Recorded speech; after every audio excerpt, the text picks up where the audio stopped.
welcome back to BSR TV for round 15 of the iRacing British Touring Car Championship from Okayama International. In the commentary box, me, Chris Cohen, and Matt Dalton. Welcome back, Matt.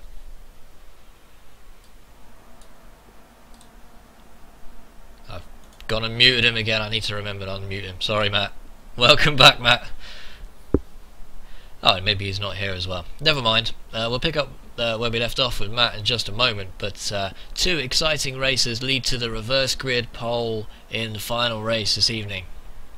That pole will be taken by man of the dented steel, Andy Diaz, who has come through that appalling first lap crash in the previous race to finish 10th overall, battling his way seemingly unstoppably past every single other car on the track, contact or otherwise.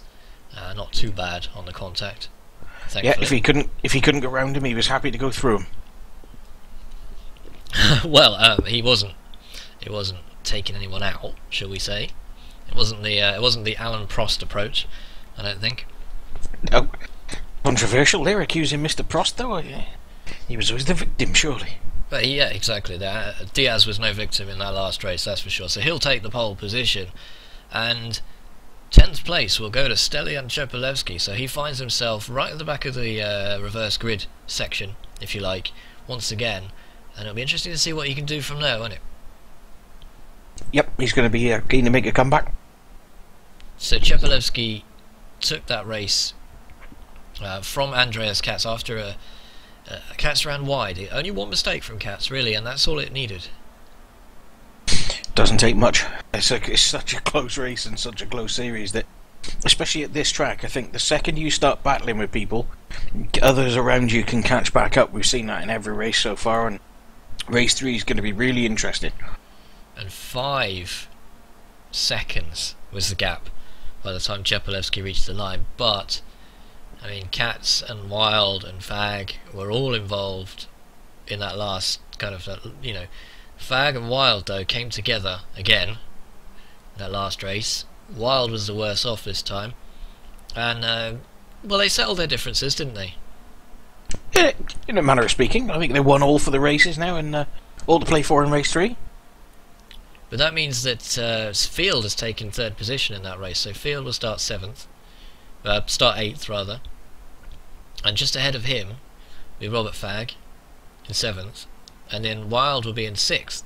So Field's main rival, of course, is Richard Wild, and what this means is that Wild is going to be starting in front of Field again, and we've seen Field some more consistent, but Wild has got more pace, hasn't he? He has, but he's right next to Robert Fagg, and those two. Again, Simon will probably be sat there giggling because it's manna from heaven for him. If those two tangle again... Well, it'll be interesting to see what happens at the very start of the race as far as that's concerned, because I have no idea. Well, we've got about 3 minutes to go before we head out to the grid once again for the final time this evening, but I genuinely have no idea what might happen here, and I'm very keen to find out, let's put it that way. There's some very exciting racing from Okayama, and it's one of those tracks, isn't it, that can easily provide the excitement, because it's not a difficult track to get round, but it's a difficult track to get round really quickly. Is that fair to say? Yeah, it's a very technical and tight track, so it it promotes incidents. I was just watching Adam Terry and Ellis Stevens getting together there in the warm-up. It's a very difficult track, and it certainly seems to be a very difficult track on which to overtake, especially. Well, we're just watching Stephen Hefford round out his warm-up session, and we saw a good result from Hefford in the first race, didn't we? But he struggled in the second. We didn't quite see what happened to him, but possible return to form for the last race? I think he'll be hoping for a return to form. He's had a little bit of a nightmare tonight, hasn't he? Yeah, and I mean he's down to 17th in the championship, looking to improve on that, and he's definitely got the pace to do it. He's very committed to it as well, but it's worth pointing out he does race in another series regularly as well, so that is open wheel, rear wheel drive. And is that a BSR TV car that I see just ahead of Stephen Hefford on the track there? Has the prodigal son returned? So our very own commentator slash racing driver Robert Burton is, well, I was going to say taken to the track, but he's taken to the grass at the moment. Yeah, he's equally good at both, isn't he? For the final race, and we saw Burton in action at Summit Point, didn't we? In what can only be described as the Death Star tunnel run down the grid. Somehow managed to escape any kind of damage as all the carnage was going on around him, and managed to get a good result out of that one. He did, and it was amazing because it's the first time I've ever seen Rob with carnage all around him where it wasn't actually his fault. Well, you're very hard on the guy, aren't you? He's my buddy and I loves him. Well, we've got I'll give him a kick in, but if anybody else tries, then they'll have to go through me first. So we've got about 30 seconds now before we head to the grid for the final race. Diaz, not the quickest, but he has got that pole position advantage, hasn't he? So anything can happen off the grid. Absolutely, and you know, he's proved, if nothing else this evening, that he is perhaps the most tenacious guy on the grid, or he was until about 5 minutes ago. Worth pointing out that the first half of the first lap from the last race was actually pretty clean. Everyone seemed to get off the line okay and do okay, and then the carnage happened on the back straight. So maybe we'll get a race where we get a clean first lap. Would be rare, and like we always say, there's all skill levels in this series, so it's not necessarily just professionals. Yeah, and I hope it wouldn't be wrong for me to say that I hope not. Well, we do like a bit of excitement from the television cameras. Yeah, we don't like to see anyone's race ruined, but a little bit of tussling here and there goes a long way to providing the entertainment that we like to see on this channel. Okayama, absolutely, and I have extreme faith. I'm going to be watching Rob off the start. Well, let's join up with the front of the grid, and Ander Diaz is that red car on the outside of the front of the grid. In second place, and I didn't write these down and we don't have any indication, in second place is that Tim Mawson there. Tim Mawson is second, Dan Hunt third, Peter Van Gool fourth, Stephen McGarrity fifth, Richard Wells sixth, Rob Fagg seventh, Simon Field eighth, Andreas Cat in ninth, and Stellian in 10th. So current championship leader will be starting from 10th in this race. But look at the orange line being drawn across the grid there as the two Team Dynajet drivers starting from 4th and 5th on the grid as the lights go on. Round 15 from Okayama is about to get underway, and Diaz will lead them off as we approach turn 1 in the final race of the evening. And Diaz, how's he going to do? He's going to get down to the first corner, but he's already under attack from Tim Mawson as the cars all try and filter through cleanly, and it looks pretty good at the moment. Oh, we got one sideways car there, and that's one of the dyno jets is off. Difficult to say what happened because we didn't see it, but that's well, Diaz is doing all right there, isn't he? He is. He's like I said, there's no way he's going to give it up. So Ander Diaz leads the field. Dan Hunt third. That's Tim Mawson in second place. Just reset the timing because we don't have accurate figures at the moment, but Van Gool is in fourth there, and Wild is right behind him. Richard Wild again, he's not going to hang around. He's another one we know will make overtakes and will be aggressive in doing it. Well, that's Chepelevsky's up to 7th place already, so that's a good performance from Chepelevsky, but feels down the inside of Richard Wild now. He won't take this one. He's going to have to reconsider, I think, and Wild's going to hold on to it, but Chepelevsky's dangerous, isn't he? He's right behind them. So Stellian Chepelevsky up to 7th place. Simon Field is his next target. He'll be looking to get round Simon Field as quickly as possible. But Simon Field has got Richard Wild in his sights right up ahead. No change up front then. Ander Diaz has got a 1 second advantage at the end of the first lap. Sutton is up to 12th place already, and we've got a car slowing down there, and that's Katz. No, it's not Katz, it's one of the eBay Motors cars. It's Dan Hunt. What's happened to Dan Hunt? Has he blown his engine, possibly? Well, Dan And Hunt's got a Diaz is problem. clearing off at the front here, mind. Let's see if we can get a replay of what happened to Dan Hunt.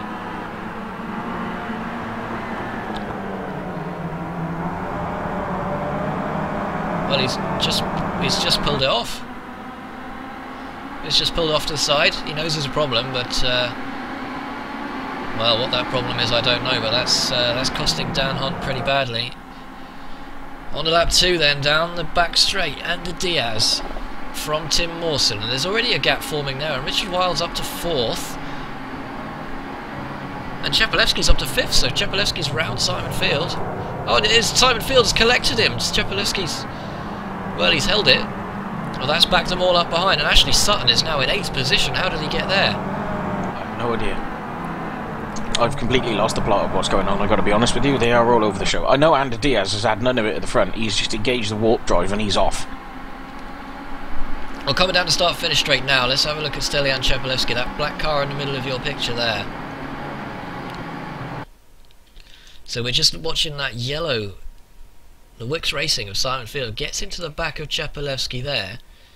That's unfortunately Simon Field's caused that. Katz is just behind, but they're all backing up, and I think, well, Katz just about avoids getting his rear end taken off. Sutton's a real winner out of that, though. Sutton is now in 8th position, and does he have the pace to get past Katz is the question. Katz is the next target for Ashley Sutton.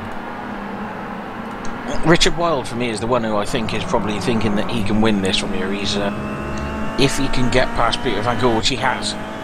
So now he's free and he can chase down the top 3, and that's probably the worst thing that could happen from the top 3's point of view.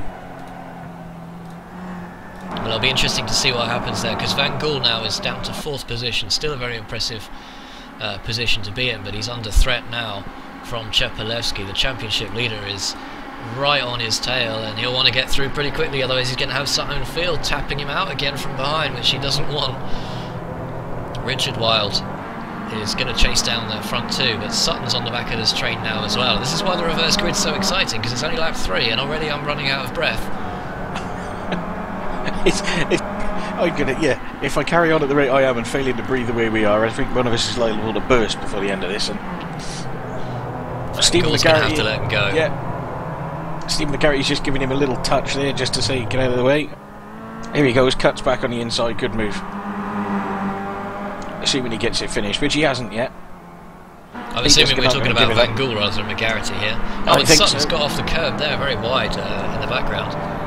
It's Peter McGarry. Stephen McGarry's trying to get past Peter Van Gool, having none of it, and has got back in front, and then, yeah. Meanwhile... Well, you're saying Stephen McGarity, but he's not in the race. It's not, it's Stefan Chepalewski, isn't it? Sorry, I do apologise. Chepalewski's through. My timing screen is completely gone apart. Field is now looking to get round Van Gool as well. Sutton's that bright green car on the back of this train, and Chepalewski is going to hold that position. Van Gool's got to watch out here because he's going to get mobbed. Katz is looking up the looking to take this next position as well. Field down the inside, will he make it? He's going to have to do it on the straight. Meanwhile, and then you've got Ashley Sutton is on the back of him as well. What a race he's had to get up there. Absolutely, he's up to 8th position from it's probably about 19th on the grid. Tim Mawson being done by Richard Wilde. Richard Wilde's got a real good chance of getting a good result here, I think. So hard on the brakes for Sutton as he approaches this train. He's on the back of Andreas Katz, and well, Katz is going to have to bide his time because they're being backed up at the moment by Van Gool. Although I would suspect that Richard Wilde's going to get backed up as soon as he gets to Ander Diaz. I do not see Ander just handing this one over. Well, that'll be an interesting battle to keep an eye on, and Field's still yet to get past Van Gool. Chepalewski's already done it, so Chepalewski's now bearing down on Tim Mawson, I apologise. Van Gool does look similar. Van Gool is under threat from Simon Field there, and Field will have this one on the straight into turn 1 if he possibly can. And you see that the issue for me, Matt, is that these two guys, Field and Katz, are both behind Van Gool with a more cautious approach, and Sutton is generally a no-nonsense guy, takes the opportunity when he can get it, so we might see him make a move on all of these guys. Yeah, you know, and you've got Richard Wilde here, who, just looking at the lap times, last lap times 1:36.1, which is actually the same as Ander Diaz, so gap staying the same as it was at the moment. I don't think it will be for long, though. I get the impression he's going to be catching him up quite quickly. Stellion, meanwhile, is hunting the whole lot of them down, and then behind him it's World War IV. Oh, there's one car off there. Who's that? That's in the background. It's Benjamin Gregory, who's just hit the barrier. We just saw that in the background, but Field's down the inside of Van Gool now, who won't give up his position because he's got the inside line. Field's going to have to yield. Excuse the pun. Field's off into the gravel with us. Let Katz through. Katz is down the inside. Katz will take that opportunity. And Sutton is looking to follow as well, so that could give Sutton the opportunity he's looking for. Simon's been a bit too nice there, I've got to be honest. I think he was next to Peter. He had an opportunity to go round the outside of him and just decided to give him room, and I think... Well, it's side by side now with Field and Katz, so we're back to square one as far as that's concerned. Unfortunately, Gregory had to withdraw. We saw him just skid off the track in the background, and we'll have to come back to that one possibly later. In the meantime, Richard Wilde is now... And what? Richard Wilde is 2 seconds behind Ander Diaz. He took half a second of him on that last lap. Ander Diaz ran a 1:36.3 and Richard Wilde a 1:35.8. So down the inside, Simon Field makes another attempt on Peter Van Gool. In the meantime, this has allowed Smolensky on the back of this train as well, and Robert Fagg. So the two Speedworks cars on the back of the train are, and you can see now Simon Field in that yellow Wix Racing car really needs to get round, and he's going to try on the inside here. I think he'll probably get it this time, and Katz is going to follow through as well. He's going to try. Well, he would hope not. It'll make a right mess of his racing suit, but he's certainly going to have a go at getting past Peter Van Gool. Well, they're side by side. Never mind what's going on in his pants, but he's on the inside for the next corner, so this should be rather interesting. And Sutton has got his eyes peeled for an opportunity. Yes. Yes, his eyes will be glowing red in the back of there, and he'll be looking for an opportunity. I don't expect him to take too long. Well, side by side now. Sutton is going to go down the inside of Van Gool.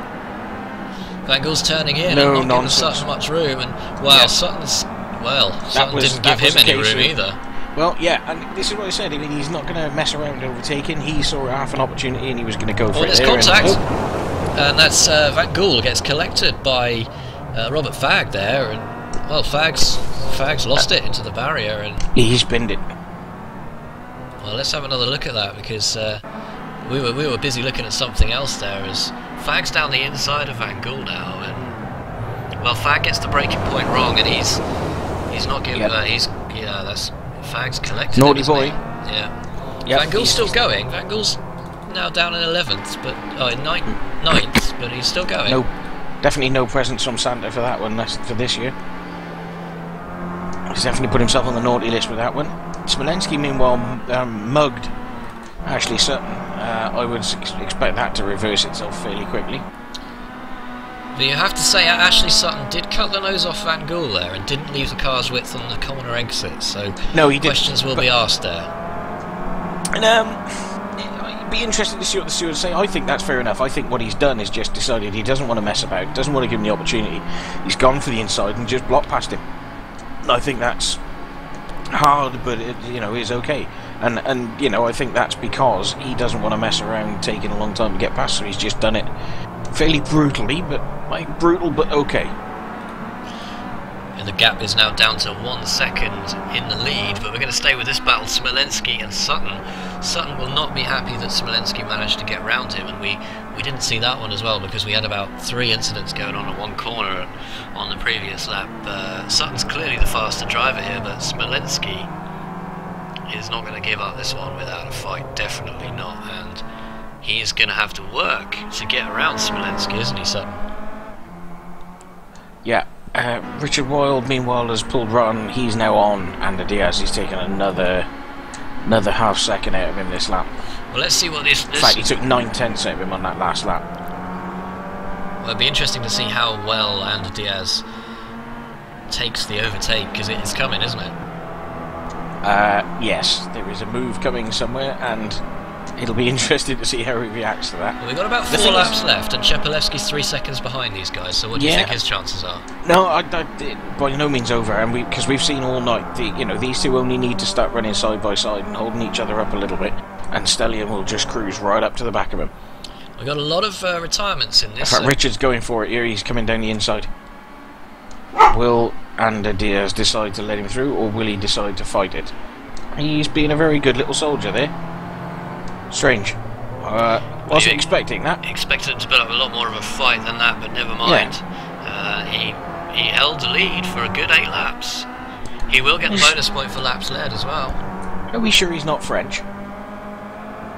White flag came out awfully quickly on that one. Surprised there. I wasn't. Yeah, I thought he'd put up a bit more of a fight than that. Well, and now he wants to try and race it. In your mirrors, I'd say it's probably time to give up, unless you're one of the front runners. And Diaz is quick, but he's not won a race in this series yet, and he's not quite got the pace of the others. Yeah. Stelian Chepelevsky, meanwhile, has taken half a second out of these guys on the last lap. Yep, Stelly will have hoped. Well, he'll have been like us. He would have been hoping for a bit more defence from Ander Diaz there as well. But I mean, in the meantime, look at this side by side. Oh, and there's contact. Sutton's taken out. Smolensky's out. What's going on here? Well, was that a back marker that they made contact with there? We just cut to that just in time to see that coming into the last corner. Sutton is rolling down the start straight. Yeah, and there's some big contact there, isn't there?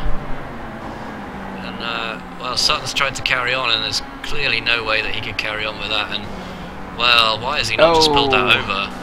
That's the question, isn't it?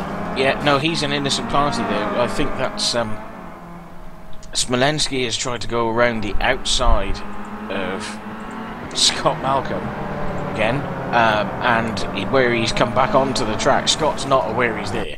And then where he's come back onto the track, they've just collected each other, and that has punted Ashley Sutton. Well, Malcolm's actually disappeared from the screen. That he must have been disqualified at that instant because of the contact. But you have to ask the question. Sutton's car's obviously damaged there. Why is he not pulled it over? Maybe he was trying to pull it over. Yeah, I think he's trying to pull it over there, and it's just bounced off the wall. And well, no one's fallen foul of his rolling car. That's quite lucky. But yeah, that's a Smolensky. Meanwhile, is well, he's still running in 8th place, although he's quite a long way back now. Carried on happily oblivious, I suspect. Tim Mawson has dropped a place. No, he hasn't. He's in 4th place, so he's under threat now from Field and from Katz as well. Yeah, he's going to get mugged by Simon and Andreas, definitely. Well, the question was, what could Scott Malcolm have done there, really? I mean, they both tried to go around him on opposite sides. I don't think Scott Malcolm could have done anything there. I mean, he's not... You know, he's not obliged to move out of the way, but the other thing is that he's not going to be expecting the guy to try and come around the outside of him on the exit of that corner. There's just no way he's going to be looking for it, so he's taking his normal line, and all of a sudden there's a car there. I don't think he can do much about that. So Tim Mawson has about a half-second gap on Simon Field, but Katz is looming in the background. Smolensky's far enough back, you can see him in the back of your picture, he's far enough back not to be a threat now. Van Gool's behind him, running in 8th place, so he's only dropped 7. Well, he's only dropped 2 or 3 places from his grid position, so that's really impressive. And Diaz, meanwhile, is right on the back of Richard Wilde. Has Wilde slowed down, or has Diaz has picked his pace up by about a second a lap? You know, his last lap was a 36.6, so... Well, the question is, why would you not do that before he overtook you? He was running 36s, so it's not that his pace has dropped at all. I think he just had a rough couple of laps, but he's attached himself to the back of Richard Wilde. Just begs the question, why give up the place so easily then to try and fight back afterwards? It's like trying to shut the door after the horse has bolted, which is strange. Well, Ander Diaz is a driver who is like an enigma punching you in the face. Chepelevsky is closing down. Sounds painful, to be honest. He is a second and a half behind. Well, he's only a second behind now, and Diaz has dropped off the back a little bit. So 2 laps to go. Diaz could be under threat from Chepelevsky by the end of this race. He will almost certainly be, I would think. Well, no, I'm not sure. Yeah, maybe a lap and a half. Stellion will be close, but I think it's he may settle for 3rd. He may look at what's gone on ahead of him in previous races, decide better. Or he might decide that the ease with which Richard Wilde got round, he might have a go himself. So yeah, that's also true. Tim Mawson is in 4th place, doing well to hold on to 4th place as well, and Simon Field and Katz are just behind. Look at Field, he's going to make a move this time, is he? Sticks his nose out. Yep. He's coming down the inside for Tim Mawson for the 4th place, outbreaks him. Nicely done. Mawson will try and defend around the outside, but he's gone very wide there, and that's going to allow... Well, Katz is just holding back, so that's sensible. I think Katz will probably be happy with wherever he finishes now, because it's 6 at the moment, but he doesn't especially need to risk it all on the final race to get a handful of extra points. Meanwhile, what happened to Dan Hunt? Because Dan Hunt was running, he started 3rd, and he's down to 11th now, so it's not going well for Dan Hunt, is it? No, and I think another one tonight is Spirit Thought for Laura Bond. She's shown real pace, and this is one of her favourite tracks with the for the BTCC series, and she's just had a nightmare tonight. It looks like a disqualification for Bond for incidents in this race. No, I think she was taken out on the first lap, I think. And the last car running at the moment, still running, is 18th place Robert Burton, BSR TV. It's always good when the commentary team get last place on the track. Well, at least he's not finishing dead last. No, it is the usual position for one of us, though, is running around at the back. So, Richard Wilde has a 1.5 second advantage over Ander Diaz, but look at this, Chepelevsky is right behind him, and he's got the run on him down the back straight, and this is the last lap, so can Chepelevsky make it work on the final lap? He's going to go hero or zero, I think, isn't he? Probably too far back that time. Do you know what? I think he might just keep it tucked in. I think he's ahead of Katz, isn't he? He doesn't need the points at this stage. It doesn't need the risk. No, he doesn't. But then that's easier for us to say it than it is for him. And I suspect he's a racing driver or a wannabe racing driver or a sim racing driver. Real opportunity, and he's going to take it. Diaz has gone defensive, and wow, you have to feel like Diaz moved across there, but Chepelevsky keeps it in check and covered his line late, didn't he? That was a late defensive Why not do move. that earlier in the race, though? That's so frustrating to sit and watch. Chepelevsky will probably just tuck in here, but who knows? Final corner. Richard Wilde's just up ahead. He will take this race. Round 15 goes to Richard Wilde. Diaz will take 2nd place in controversial circumstances. Chepelevsky is 3rd. That's Simon Field coming through in 4th place for Wicks Racing. Impressive result for Simon Field after taking 3rd in the last race. Mawson will hold on to 5th, and Katz settles for 6th, but that's Smolensky in the background, and well, the time 7th, but the timing screen shows close 6th with Peter Van Gool and Adam Terry. Well, who's got it? Ooh. I think Van Gool's Peter just Van Gool, got it. yeah. Good for Van Gool, because Terry was a real threat there. Yeah, and he got mugged and beaten up a little bit earlier in the race. That's a good recovery drive from Peter. Although Terry also got mugged and beaten up in the previous race. Yeah, he didn't get mugged and beaten up in the previous race. He got absolutely smashed. Richard Wilde then, another race victory under his belt, and that's going to propel him forward in the championship quite some way, isn't it? He was in 4th place, but he's going to close the gap on Simon Field, having finished ahead of him in quite a few races. And Diaz just came out with quote of the day: "That move wasn't going to work, Stellian. You entered like an elephant." Like an elephant. Well, I've never. Well, that's Brilliant. one way to defend against an elephant charge, isn't it? I'm not sure I would take that if it was an actual elephant, but there we go. Well, it's a difficult one. We don't like to draw conclusions in the commentary box unless our name is Matt Dalton, but it looked to me like it was a very late defensive move from Diaz, and you're right, it is confusing because he did let Richard Wilde go.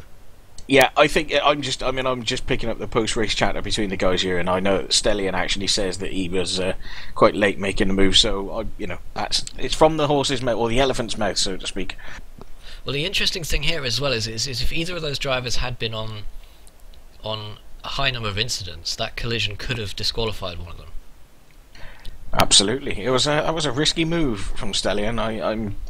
He's shown tonight. I think he's put a real marker down for the championship tonight. I think he has shown in all 3 races that he's prepared to try and do whatever it takes to win, and that he's not going to settle for 2nd. And I think that means, that that really rams home to the rest of the guys that they're going to have to beat him on pace.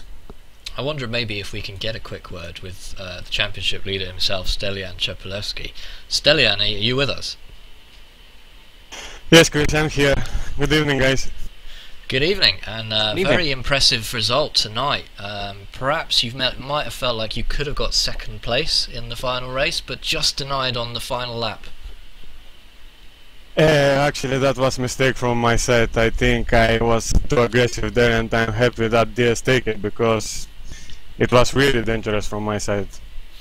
Well, do you feel like you should legitimately be compared to an elephant? Sorry? Do you think that you drive like an elephant? That's what Diaz said, that you were driving like an elephant. Yeah, exactly. Yeah.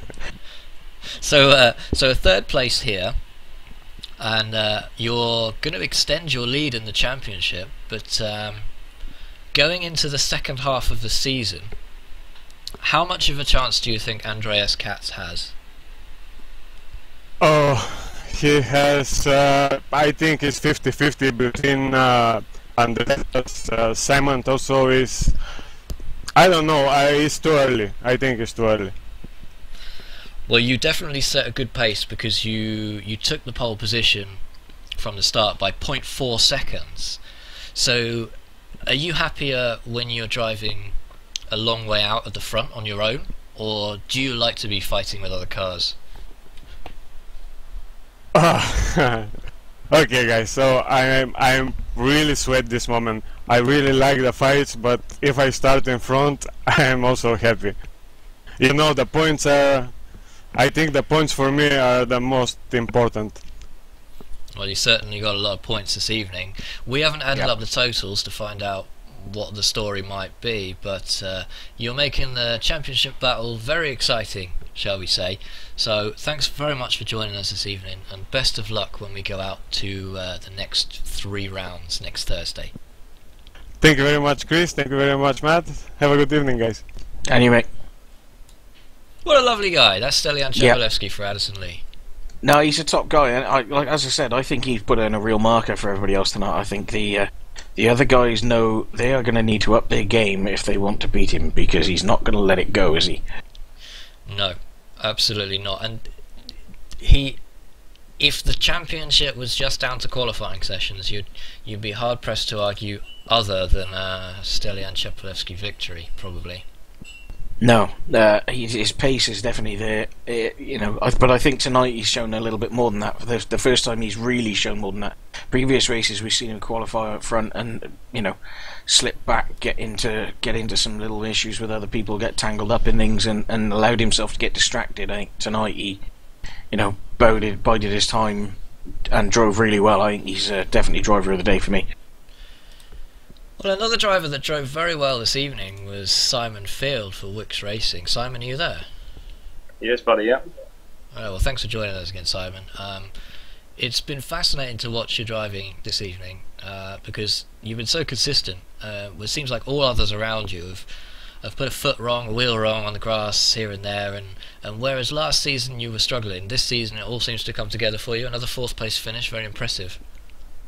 Yeah, it's quite pleasing to be honest. You know, it's nice to. I had a habit of making first lap mistakes and causing myself trouble now, and I seem to have got rid of most of them. So. And sorry, I just got to point something out very quickly. Stelian, by the look of it, has picked up a 17-second or 30-second penalty at the end of the race, and has actually been bumped down to 12th in the results, which means that Simon is promoted to 3rd, Ander Diaz to 2nd, and Andreas Katz to 5th. Oh, sweet. So how is he? A second podium. He must have had either a slowdown or something that he didn't serve. Yeah, I did wonder on the last but one corner he got it awfully tight, and I wondered if he might have picked up a slowdown, but he didn't slow down. So I wondered if he might have picked something up, but the fact that he didn't back off, I thought he'd got away with it, but clearly not.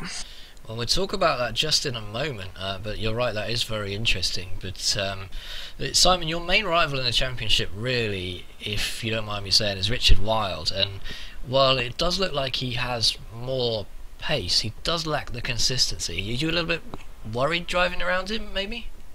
No, not really. This isn't one of my favourite tracks, and he definitely had the legs on me here. But hopefully, I'll be able to take the fight to him elsewhere with any luck. And the other chap who's driving around you a lot this evening and very quick is Robert Fagg, but again, another driver who hasn't really found his consistency yet. What's the key to the consistency? Is it just turning up every week, or is it putting in lots of practice, or what do you think it is? Yeah, the practice certainly helps. It does make a bit of a difference, but it's knowing when to make a move and when not to. I ran side by side with, I think it was Peter, for about 2 laps before I was able to get past him. It's just it's keeping it clean, and it's all very well biffing and bashing people, but if you can make the pass without any damage, you're bound to finish more races, aren't you? Absolutely, and you've been showing us that all through the season, so hopefully that'll continue for you, even with the new rules in place. Well, with any luck, I've got away with it tonight. I was a bit close on the incidents in a couple of them, but well, not everybody did either. No, well, like I say, long may it carry on, Brilliant. Well, thanks for joining us, Simon. Best of luck for you in the rest of the season. Cheers, you're welcome. Yeah, and just to clear that up, Stellion it's got to have been from the last but one corner, because all 4 wheels are off the track and over the white line on the inside of the last but one corner, so he's obviously picked up a slowdown, and that's massive for the championship. That really is, isn't it? Because, wow, so he's gone down, he's down to 4 points there. Yeah. And all the good work he's done undone in one corner. Would he have been better just settling for third? It's a good question, but he did say he was trying to settle for third, and did make a mistake there. But there was definitely no gain in pushing that. So we were congratulating him on the 3rd place, weren't we? But it's actually a 12th. Yeah. So the difference is going to be 15 points versus 4 points. So it's 11 points he's dropped from that last corner. And of course, on the last corner, getting that black flag, there's no time to serve the incident. So he's no. Well, he could have if he'd lifted out of it and cruised down. You can do that, but he must have just not noticed. Well, in the last corner, adrenaline running high. I suppose it's it's a definite possibility. Wow. That's a bombshell on which to leave the evening, isn't it? Yeah, and one of the comments in the chat from CQR Rusty, he says Chepelevsky races in rallycross as well, and he does actually have some videos on YouTube of him driving Citroen Saxo, amongst other things. Actually, I believe so. Yeah. Real life front wheel drive. Driving on the ragged edge, shall we say. So definitely worth checking those out if you wanted to see some more of Stellion Chepelevsky in action. There's also the back catalogue here on BSR TV as well. Yep, that's absolutely right. That was another 3 exciting rounds, and it just goes to show, doesn't it, Matt? There's no way of predicting exactly what's going to happen, but whenever you show up for one of these races, you know something's going to happen. It's just a case of not knowing what. It's constant action, isn't it, front to back? And I think I'll say one thing, Okayama is not my favourite track. I think it's a bit Mickey Mouse, and it doesn't really suit. But this week in the the BTCC series and the Skip Barber, it's given us some brilliant racing. So onwards to next week and upwards. Well, we'll be back next week for 3 more rounds. That's round 16, 17 and 18 in the iRacing British Touring Car Championship. And that's all we've got for you this evening on BSR TV. Thanks very much for joining us, and Matt and I will probably see you next time.